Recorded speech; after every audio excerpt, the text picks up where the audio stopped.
Welcome to the Matchday -1 press conference of the match between the United States and Guatemala, the 2025 Concacaf Gold Cup. At the main table, we have head coach Mauricio Pochettino and Tyler Adams of the United States. A reminder, you must raise your hand for questions and introduce yourself with your name and the name of the media organization you represent.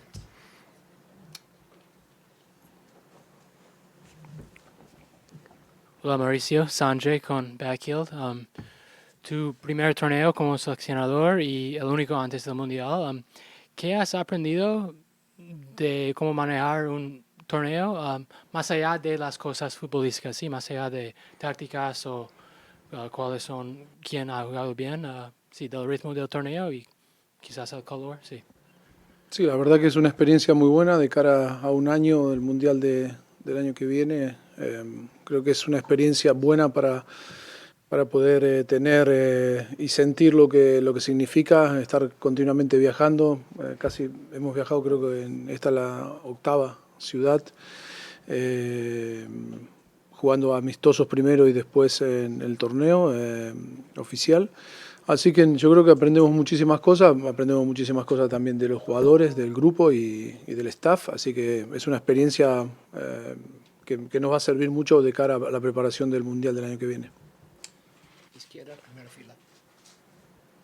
Steve Goff from the Washington Post. For Tyler, what have you seen, what did you see the other day in a tense, consequential moment for this team from some of the younger guys who might not have been in this situation, and what maybe was also missing from that setting from some of the younger guys? I mean, I think overall it was really, really good. I think when we look back on our performance, you'll see a really resilient mentality. I named a few guys the other day, but Max Arfston, I think to come out and obviously give up a penalty, but then come back and have an assist and a goal is a great mentality and shows the team spirit. Malik Tillman, after getting fouled really hard, steps up and takes a penalty, misses, but still makes amazing plays in the game. And obviously Matt Freese, unbelievable in the penalty shootout. So many guys will gain valuable experience throughout that game, and it sets us up for success in the future. Paul Tenorio with The Athletic. This one's for Tyler. You played with Rubio Rubin on the U.S. team. You played with Aaron Herrera on the U20s. I wonder what it'll be like. I know you've played against guys that you played with many times, but on a national team stage and a semifinal of a tournament, a bit different. And what kind of motivation do you think they'll have playing against the U.S., and how do you kind of match that maybe emotion that's there from them as well? Yeah, Aaron Herrera, who I was, close with in the under-20 process, obviously a high-level player. So it's always a little bit strange, obviously, when you play with them in the youth national team and then now they're playing for Guatemala and you're playing against them in a Gold Cup. But it will be a really unique experience. We know how strong Guatemala is. There's a reason that they're in the semifinal and playing in a semifinal. So we can't take that for granted, the opportunity to play them. And Rubio Rubin obviously was a high-level player coming up through the national team. So, a lot of players looked up to him growing up. And, he's done really well for himself. So it will be exciting to play against him. To your left, front row. Jeff Carlisle with ESPN. My question's for Mauricio. What have you seen in terms of breaking down film of Guatemala? What are you expecting out of them? What did you make of the extra drone that was over practice this morning? And what's Johnny Cardoso's status? No, I think Guatemala, like Taylor said, is a very good team and deserve to be in the stage that they are. And I think it's a team that very energetic team with a lot of desire, and I think it's going to be very difficult, very good, well organized, very great coach, and very good player. I think it's a good challenge for us. And I think it's going to be a tough game tomorrow. We know that, and we go too much in all this area, and then to try to dominate and be better than them. I think we have player with experience and player building the experience, and I think we have a very good mix on the team, and I think we are sure that we are going to perform. About the extra drum, we were talking. If someone wants some clips, we can send. It's not a problem. We are not going to hide nothing. It's not the NASA here. It's the men's national team. No problem. And then Johnny is difficult. He was today training a little bit, but he's feeling on the end problem again in his ankle. But it's not a big issue, but it's uncomfortable situation, and we'll see. We have 24 hours to assess and see if it can be available to be selected or not. Thank you. Henry Bushnell from Yahoo Sports.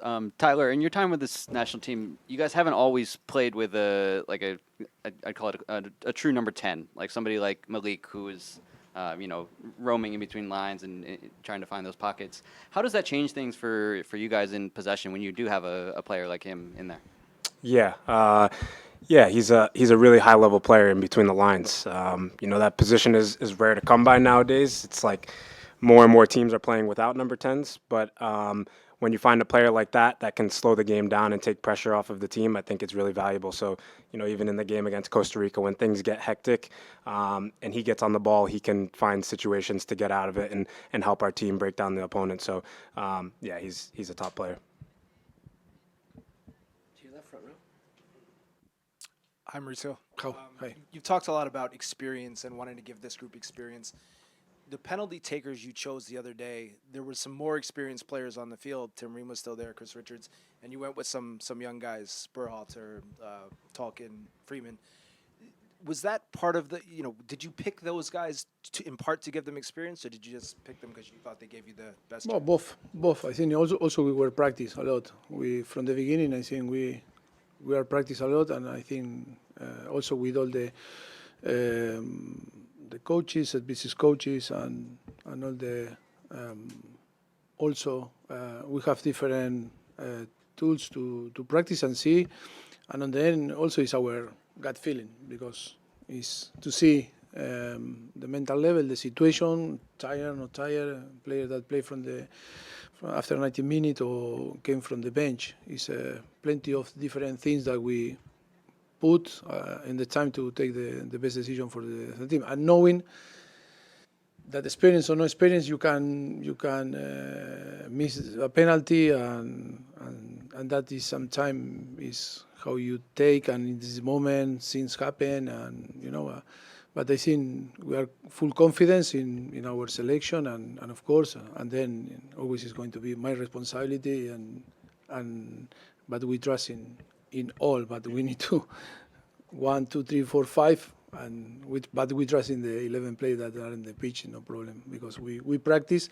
and they have the capacity to score and to be good. Ryan Tolmich from Goal. Mauricio, we spoke to Tim today, and he's not someone to get into fights or anything, but he was saying how proud he was of the guys for really jumping in and defending Malik after he missed his penalty, and sort of setting a tone that the team wasn't going to take that. For you, you've been saying all along that you want to build a culture of guys who want to fight for each other and defend each other and have that go through the team. So for you, what does that moment mean for this team, and what does that really change going forward, knowing that these guys will, in fact, go fight for each other like that? Yes, I think this guy always is going to be involved, because next to me he likes to fight. But now I had a yellow card. But I think now is what we are seeing is not only him, it's the whole group, and the keeper also. He ran 100 meters to be in the fight. No, you see, and that was amazing. That means something. But for me, that I'm an Argentino, that we love to fight, that means a lot, because it means that we are connected, that we care about my teammate, and when that need to be natural in between them, and that is why they deserve all the whole credit, the experienced player, but also the young player that listen to the experienced player. That is the important thing. If not, it's impossible to grow like a team, be a team, because we can select 26 players, but on the end, be a team is a different thing. We can have 26 players that play in an individual way, and it's difficult to have this type of behavior. That is because they care, because they made the effort, not only on the field, if not out the field, to try to care. I was seeing the other day that we are in the dinner room, 3 tables, and how they connect in between the table. You can feel that energy that is not only 3 tables, it's only 1 table, because they talk, they are very connected. And that is in a spontaneous situation. You cannot force, you cannot push. Only we can create the platform and say, come on, yeah, but that is in the way. But after is the responsibility. That is why we feel so proud. Happen what happened, I'm going to be proud of to be part of this group of players. That is what we want. That is how we feel, how we want to represent our country, and we want to fight for our flag, for our shirt. And then it's many aspect or factor that sometimes you cannot manage on the pitch, the situation, decision of the referee, the pitch maybe is dry and or wet. That is different thing. But all that is in our hands. I think this group is going to give everything to try to earn what we want to earn is to arrive to the final, and then going there and try to to the people and to our family to feel proud about us. Good afternoon, Tyler. Buenas tardes, profesor Buenas Mauricio. tardes. Stephanie Chaverri para ESPN. Profesor, quisiera preguntarle sobre el rival, qué espera de la selección de Guatemala y también si me puede comentar brevemente qué le ha parecido el nivel de las selecciones centroamericanas en esta Copa Oro. Muchas gracias. Esperamos un partido muy difícil, un partido con un equipo muy bien organizado, con un grandísimo entrenador y que va a ser que merecidamente está en semifinales. No hay ninguna discusión sobre eso. Los equipos que están en semifinales es porque merecieron estar ahí. Yo creo que está creciendo muchísimo el fútbol en Centroamérica y ahora lo estamos palpando. Antes lo veíamos desde lejos, desde Europa, pero ahora estando aquí hemos visto el crecimiento, grandes entrenadores, grandes cuerpos técnicos trabajando, estructuras que crecen y jugadores de fútbol que tienen el talento y la calidad. Por eso digo que se ha igualado mucho y hemos visto este torneo cómo difícil es competir con diferentes equipos de Centroamérica que supuestamente pueden mostrar o en teoría pueden mostrar menos nivel, pero creo que eso es algo de prestar atención y que seguramente seguirá creciendo. También para nosotros es un gran desafío. Mauricio, Tom Timmerman from the St. Louis Post-Dispatch. Has it just been a matter of time together that has led to this team growing, or have there been other factors at play in this team's development, like since the Switzerland game? Always for a coaching staff, it's important to have this type of period, with them, because it's not how we really can, create that emotional link that you need. Not only to know how they are, in a professional way, if not a human being is really important. For me, always I said, football is a context of emotion, and you need to create emotion. If you don't have contact, last time was in March. We arrived all Monday afternoon or night, and then one training session to prepare Thursday to play and Sunday, and then disappear. And I think we were together maybe with the jet lag of everything. Maybe we spent a few hours together, and how you can, build something in between 26 players plus all the staff and a new coaching staff like we are. It's only about time. That's why for us it was really important to have this time together. We are more than 1 month, nearly 5 weeks, and that we start to know really how we are. They need to know us, our demands, and how they are in different situations, how they behave. I think that is priceless for us to make the best decision for the future and arrive in the World Cup with the condition to say, hey, we really know each other.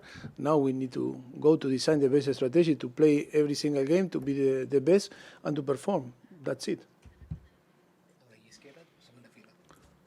Mauricio, Omnispon, USSoccer.com.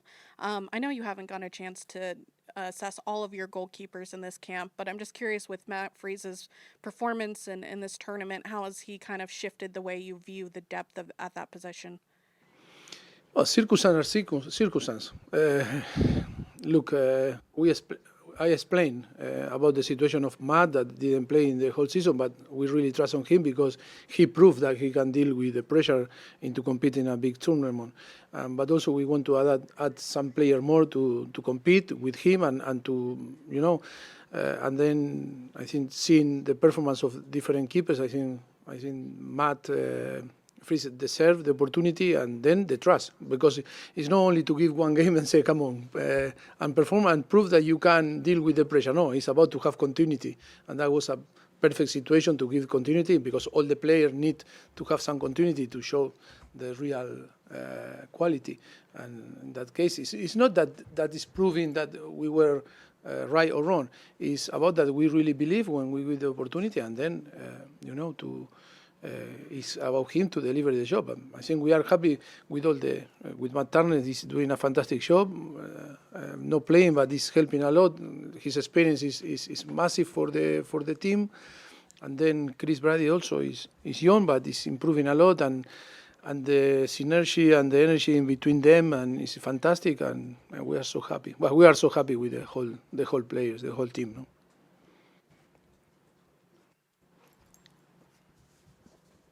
Ya más de un mes trabajando, Bernardo Zuna de ESPN, ya más de un mes trabajando juntos. ¿Qué es lo que más le ha dado gusto de lo que ha visto en el crecimiento de este plantel? Porque al principio quería lucha, garra y esa continuidad. ¿Qué es lo que más ha beneficiado? Lucha, garra, no. Fútbol, ¿no?